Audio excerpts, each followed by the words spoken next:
It's a beginning of a beautiful weekday, and I welcome you to Enterprise Morning on Enterprise Television. We are back with everything that's worth a conversation right now. I am Henry Ufeli. Now, Choma Okoye. All right, so please, we will beg you and urge you also to visit our website at www.enterprisetv.com, and also like, comment, and follow us on all our social media platforms at Enterprise TV 7. In a bit, we'll be going to our newspaper headlines to see what we have for you this morning, and right after that will be a new conversation also for today. Our guests today in the studio, just to do justice to our newspaper reviews and through them, are Mecca Madu Nagu, a journalist and a public affairs commentator, and the Rabbi Evans Ufeli, a barrister at law, and also a public affairs commentator. Good morning, gentlemen. Good morning. And welcome to Enterprise Morning today. Pleasure.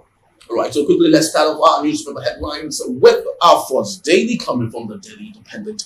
And the big story here says, despite the CBN assurances, 3 banks show signs of distress. And that's coming from analysts.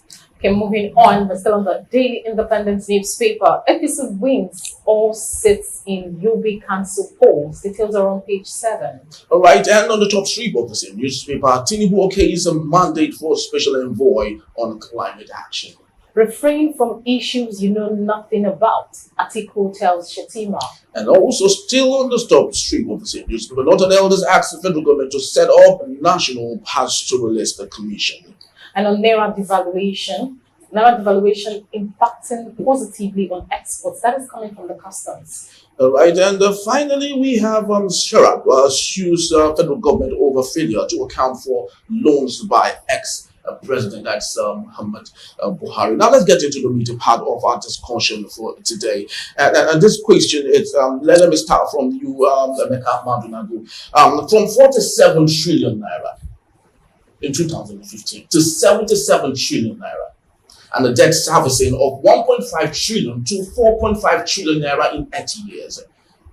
Why are we asking the administration of Bola Ahmed Tinubu at this time to do justice and ensure that those people come to answer the questions? Of course, the government is a continuum. Government never stops functioning from administration to administration. You know, the records are there, the files are there, the documents are there. So, and except for reasons of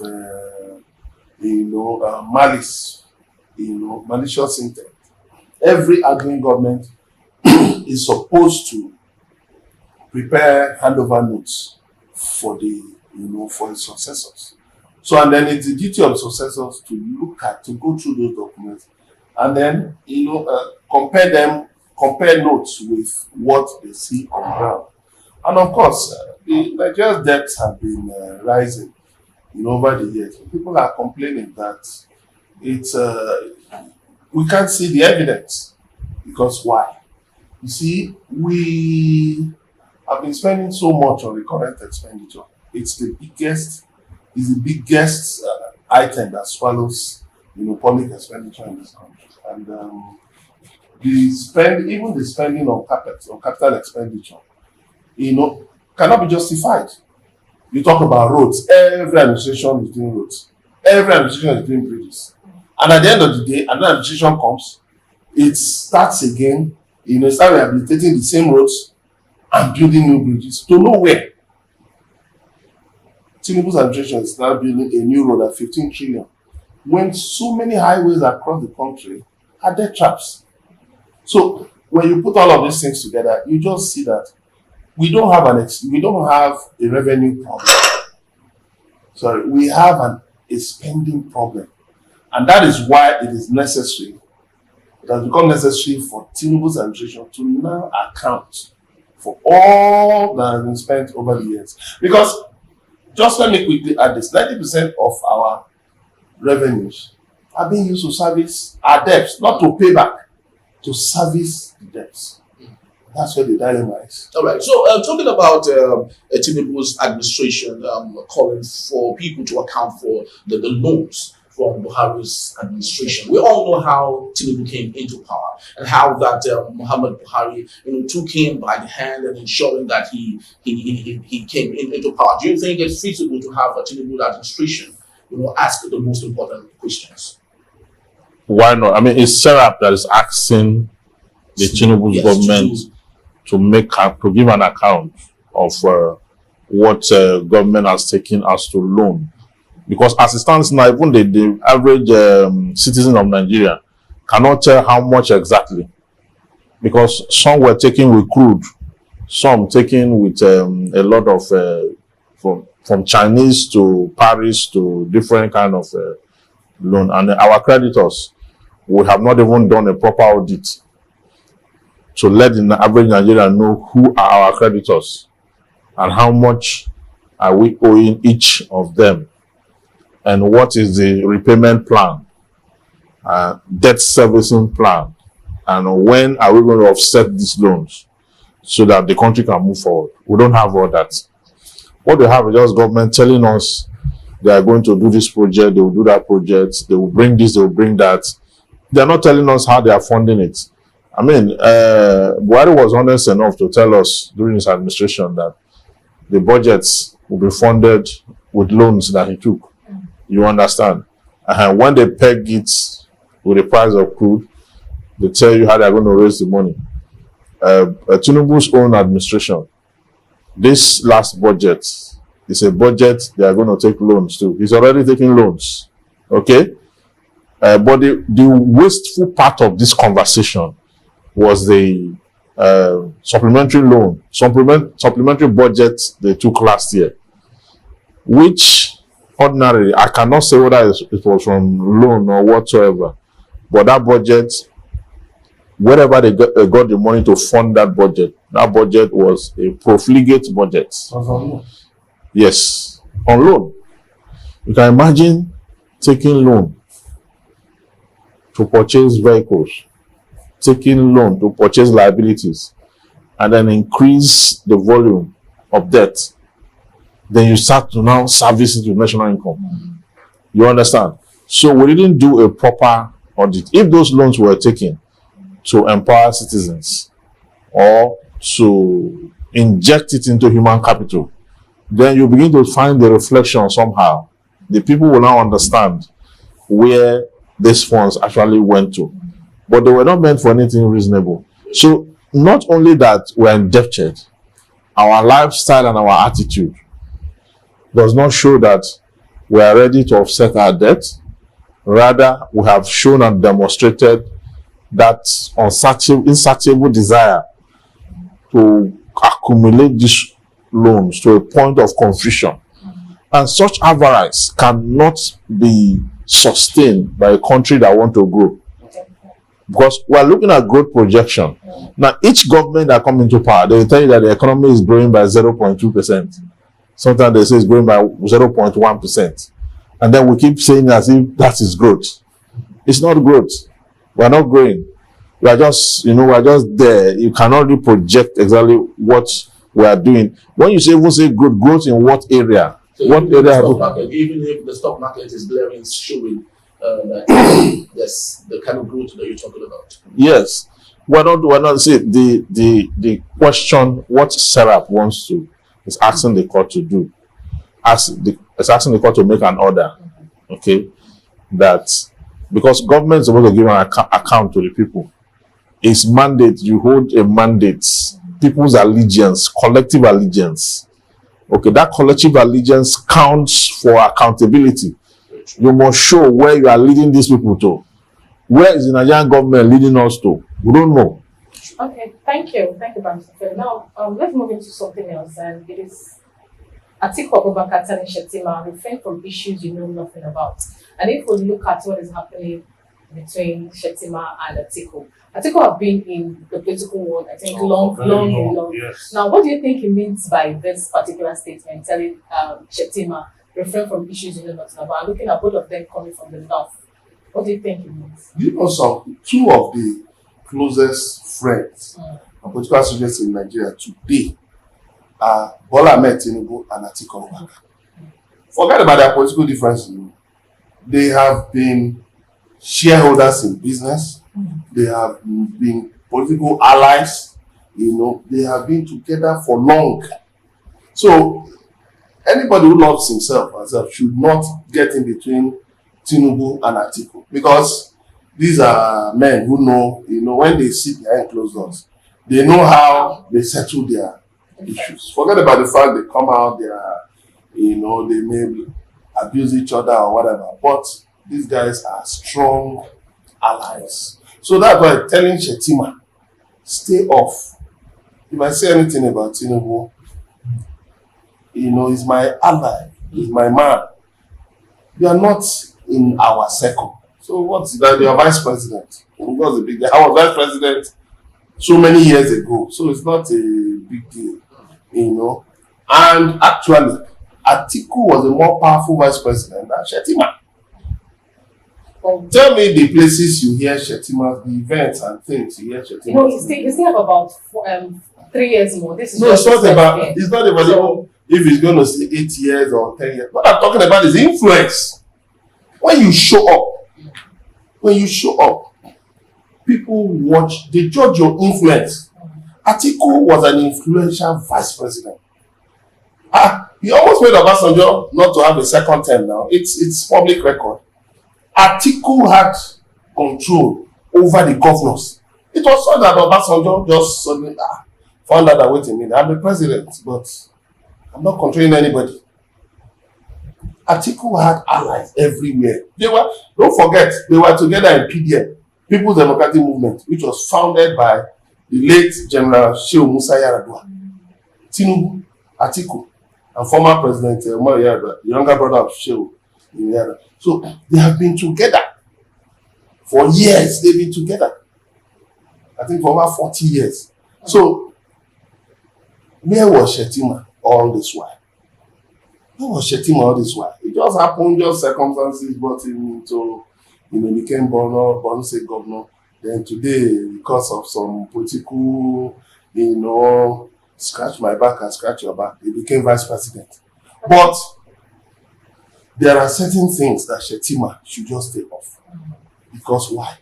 At the end of the day, he will be saying things that he knows nothing about, which what article is telling him.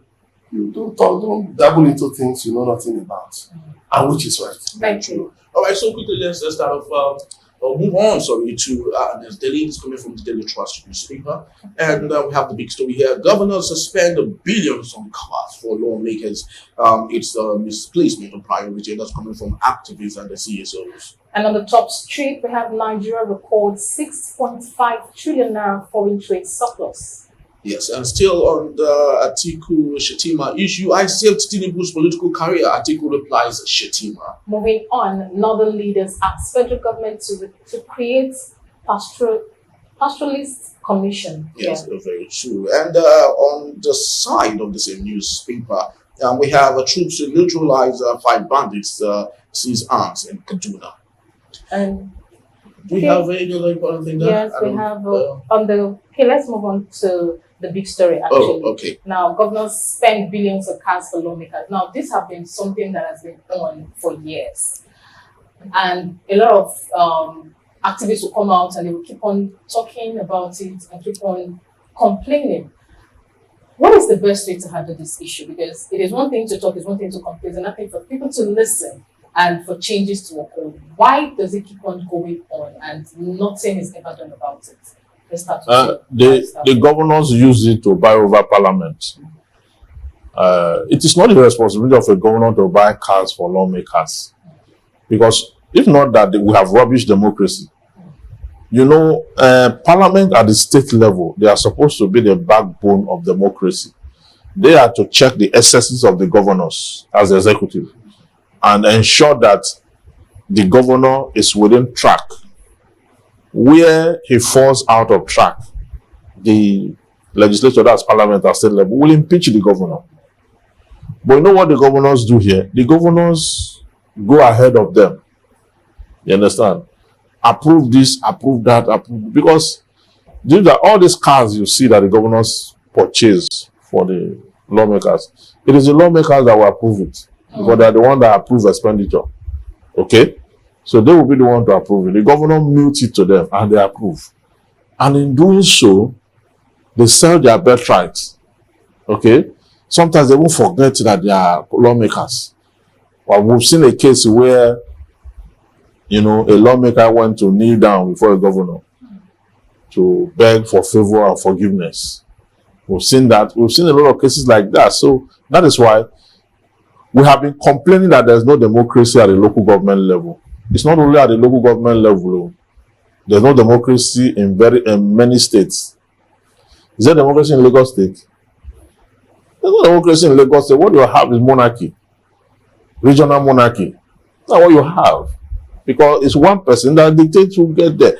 In most states too, you find one godfather somewhere. Is the one that dictates. So this lack of democracy that we talk about, local government is not working, give them their money. There's no democracy at the local government level.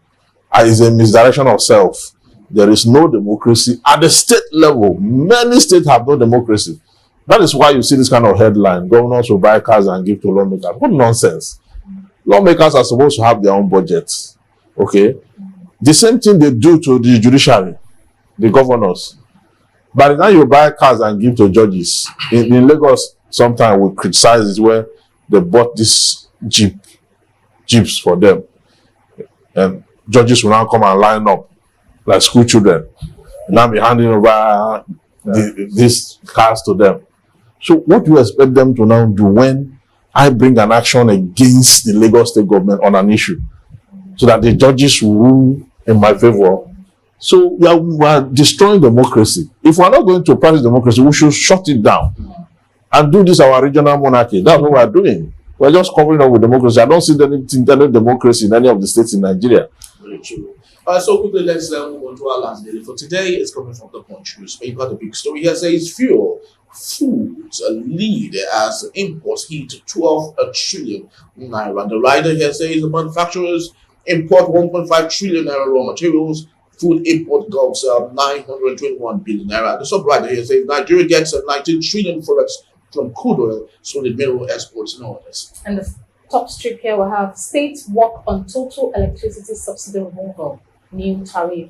Details are on page 19. Very true. And on the bottom strip of the same newspaper, The Punch, local refining may crash petrol price to 300 naira a litre. And that is modular refineries, and you can find that on page 30 of the newspaper. Marketers register with Dangote refinery ahead of loading. Yeah, that's a good report. Yes, very true. And let's crisscross out of Nigeria. EU raises Shenzhen visa fee to £90. And the last one here I'll take is minimum wage talks end today. Labour awaits Tinubu's nod. All right, so let's get into the minimum wage issue. It ends today. What do you see when you look into your crystal ball, Rabbi? Well, there is still no agreement. Labour has come down to 250. Governors are saying even 62 or 60 is too much. They are proposing 57. Then the federal government on its own side, they are talking about 62. So you can see that from the tripartite area, governors, Labour, federal government, there's discordant tones. So what it means is that maybe before the end of today, Labour will issue a statement as to what they intend to do next. Because the 5 days is gone, they've not reached an agreement.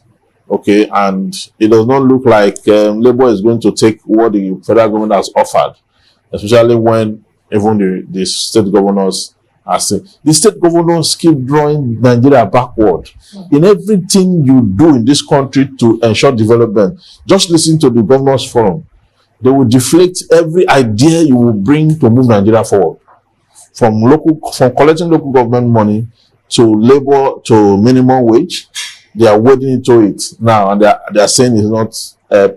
They forget that if you do a rough estimation of what it will cost to subsist under this economy, you can no longer use 62,000 naira or its likes to withstand the economic pressure of the now. So what you should do is to find reason why a governor in this country, in Edo State, said 70,000 should be the benchmark. You understand? Why can't even governors say, you know what, federal government, this 62,000 naira, it's not, let's all agree with the state governor. This is a state that's not even as rich as some of the states that want to shoot this idea down. Very true. Especially, particularly on the case of Edo State. Do you think Obaseki would have allowed for 70,000 naira if there wasn't any intention of election and his own person coming into? You see, sometimes I wonder what goes through the minds of some of these characters you call politicians. Sincerely speaking, Governor Obaseki is going out in a matter of time. Why not buy the bullet and tell your colleagues, listen, I will not jeopardize my future because I have to, I have to be part of whatever fund resolution from the Nigerian Governors Forum. Why would you be a part of that agreement that you can't pay 70, but you can't pay 60, but you are paying 70? So that means you are violating what the APC candidate Opebolo said, that minimum wage increase was just a great gift. A great gift. And it's shameful that Obaseki will do such a thing. Obaseki keeps making this mistake. When he comes out, does something good, people applaud him, he will now allow political exigency to make him to fall back again and mess up the gates. That's why he's having problems with different people in Edo State. Good intentions, but he has a problem with managing his politics, the politics that comes out of his policies.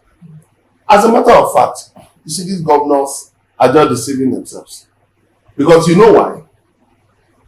Let me tell you one reason why they say they cannot pay. Look, one thing governors do when they are leaving is they add thousands of people to the civil service. Look at what Fubara said now, that he's cancelling Wike 10,000. Imagine as Wike was leaving, he loaded the civil service with 10,000 people. That's why today Benue State, after I think Lagos and Rivers, has the highest number of civil servants. Benue. You can imagine Benue, it's not an oil producing state. Benue is heavily indebted. And yet, Benue has one of the highest number of civil servants in Nigeria.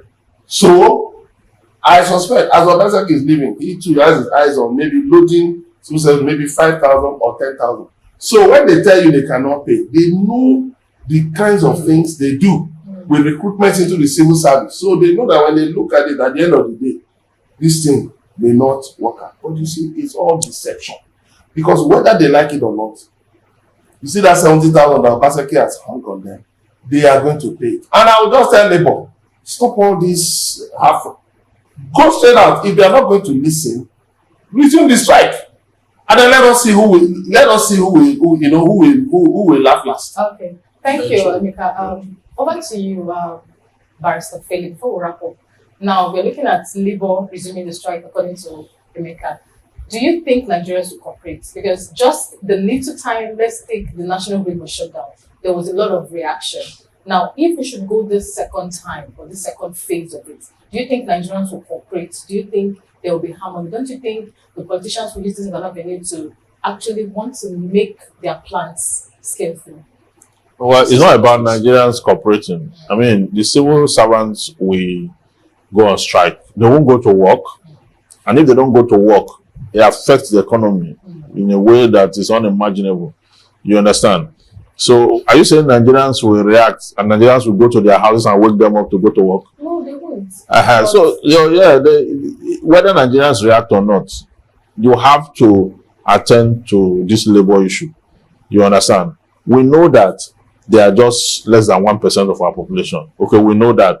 We also know that even if federal government grant them what they are asking for, it's going to affect us. So we that are not civil service, it will affect us. You know how it will affect us?